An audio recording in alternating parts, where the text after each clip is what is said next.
This is part 2, stanza number 12, the birth of the gods. Part 2, stanza number 12, the birth of the gods. This is the last stanza out of the secret book of wisdom, a prophetic record of human destiny and evolution. Let's get back into part 2. People no longer spoke of the end of the world, since they now knew that it had no end. Like I said the other day on the topic we did on the sun and the solar flares, and how we correlated it with Matthew 24.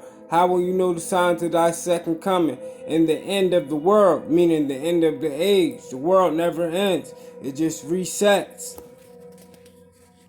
Since they now knew that it had no end, they spoke only of the new beginning, and they were preparing to enter the new world, joining the sun in a powerful inhaling. Perchance it would be so deep that for a period of time it would immerse them in a dream-like state, but they would of course be awakened by the gods, who did not need or even know what we call rest, and the gods would lead them to the new triumphs heretofore unfathomable even by the infinitely new triumphs, infinitely expanded human consciousness. That's what Christ consciousness is. But the hearts were enlightened, for the gods had already revealed to them the secret mystery of life. A new day, a new period for life. The gods opened wide the doors into the new stellar world. This is that crystal city, that new Jerusalem, that new world. And that's what he means. People were in a sleep state during that exhalation period. So that's what some people might consider death. But you realize you're still conscious, and you'll be consciously back awoken. Because your soul is just remembrance. Your spirit is remembrance. Your body is just a shell. That remembrance is an energy.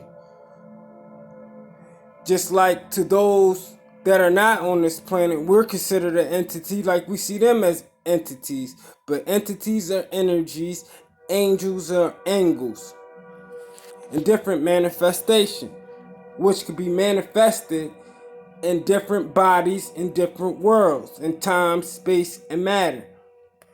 There was no evil there, though there may well have been a degree of imperfection and excellence, battlefield for the achievement of further victories.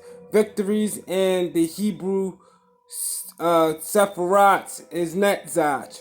For gods also aim at self-perfection, polishing their sparkling diamond like faucets of spirit. They must indeed be pure in order to radiate more brightly that miraculous, magical light which is followed by their creations. The gods of the earth, created from mortal human bodies, the faucets of self-perfection, are endless. That is interesting. Sounds like everything I've been talking about.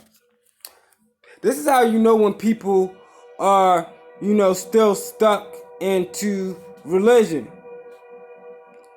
Because they believe, see, religion, they don't teach you none of this stuff. Religion is a tradition to man, just as spirituality is when the eternal one works through you, through your intuition.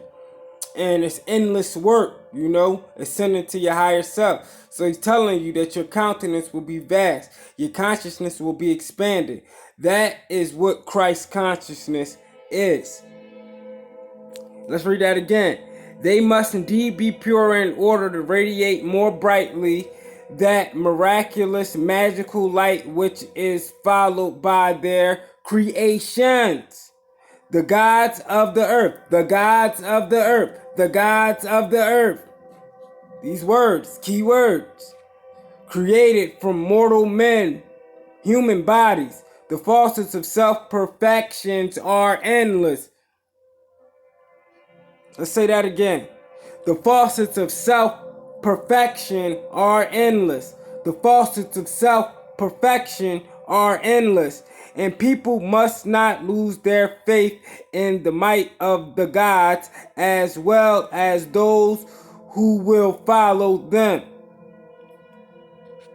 That's why we say the Most High, the highest, the upper world. As above, so below, but he's highest, the highest. Above us, we're below. We are the microprosophis. He is the macroprosophis. They are the macroprosophis. Taking them for their guiding star, and everyone standing higher on the great ladder. And the Bible is called Jacob's ladder of light, will be perceived as a God by those at a lower level. See, I never read this, and look, it just confirmed what I just said.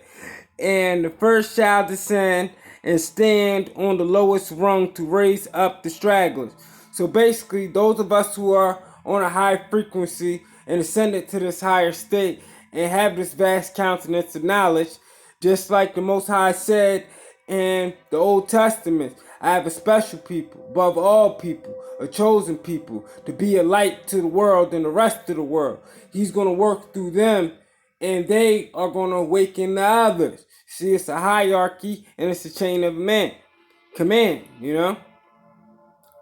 But this is how I already perceived it to be anyway.